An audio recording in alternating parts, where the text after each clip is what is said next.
All right, time for 4 minutes, 4 questions. This is where Jessica DeLoach Sabin and I talk about 2 topics. I pick 2 topics, she picks 2 topics. We fire away and quiz at each other. 60 seconds to respond to each question. Are you ready? Yes, I am. All right, first question's yours. Okay.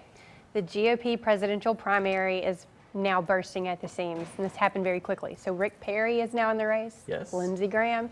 Jeb Bush is set to announce finally very soon. So what kind of difficulty does this create for all of the candidates in this race? How do they separate themselves from each other? It is going to make it very difficult for them to separate themselves. I mean, we may have 15 to 20 people in this presidential primary on the GOP side before it's said and done. And I mean, Rick, you mentioned Rick Perry, you got Scott Walker, you got Bush, you got Rubio, you got Cruz, you got Mike Huckabee.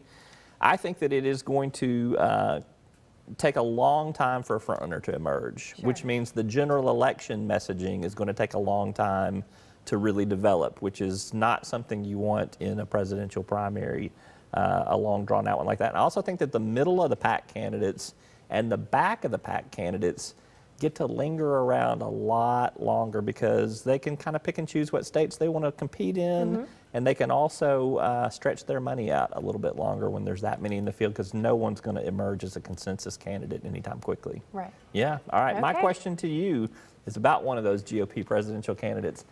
Former Arkansas Governor Mike Huckabee, now on his second run as for president, was in Arkansas this week. What was the most newsworthy thing that he said? Okay. I saw some of the comments from his stop in Jonesboro. You know, he definitely pointed toward economic issues. But while he was there, he also took a swipe at Obama. He showed that he still loves Arkansas and that he says it feels just like coming home whenever he's here. And he's right. I bet he does feel that way because there are so many people here that do love him. Yeah. That said, he's got a really long road ahead of him. This was a fundraising trip. That's what all of this was about. He even went down to my hometown of El Dorado, and I'm curious to know kind of how that went. I hear he hit up the new convention center that was there. But as far as interesting things that were said goes, I mean, just the takeaway seemed to be pretty general to me. Now, he's kind of, well, some people would argue he's stepped in it as of late. He's been very out front about supporting the Duggar family with what they've been going through. But there is a news source that has uncovered the fact that the Duggar presence has been removed from his website. So I think that there are a lot of little issues that's going to trip him up later on different stops. But do they crush his campaign? No. As far as interesting things go, again, this was a fundraising stop. He said what he wanted to say to earn those dollars. All right. Your turn to ask the next question. Okay. So, Representative Nate Bell has parted ways with the Republican Party. He is now an independent. What does that mean? Is this important news? The contrarian, Nate Bell, the now. So, is this news? I would say, I mean, look, we got a day's story out of it, but I think that was about it. I don't think that this has profound impact necessarily. That does not change the Republican majorities in any way, in any substantial way. I think this was Nate Bell making a statement. He did not like the way the special session went. He has had some run-ins with GOP leadership in the past as well. I think the question is, does it cause him to lose his chairmanship of the State Agencies Committee, which probably is not going to do that much work in the fiscal session that still remains before he's out of office. He's not running for re-election.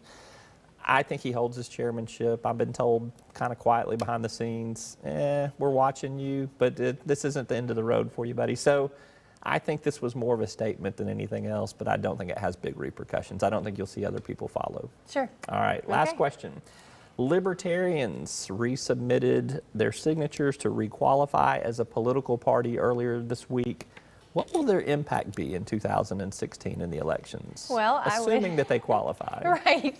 I would argue that the impact would be minimal, but it still matters. It's important to have more than a two-party system here in the state. And it is impressive the number of signatures that they turned in. They turned in more than they needed, a few thousand more than what was required. But as far as impact goes, again, pretty minimal. I don't see a significant libertarian presence creeping up in the legislature anytime soon, but it's nice to have you guys around. You do your thing. During the, and the rule is that depending on which election cycle, you got to get either 3% of the presidential vote or 3% of the governor's vote to maintain your party status, which is why they're collecting signatures. Here's my advice to the Libertarian Party of Arkansas.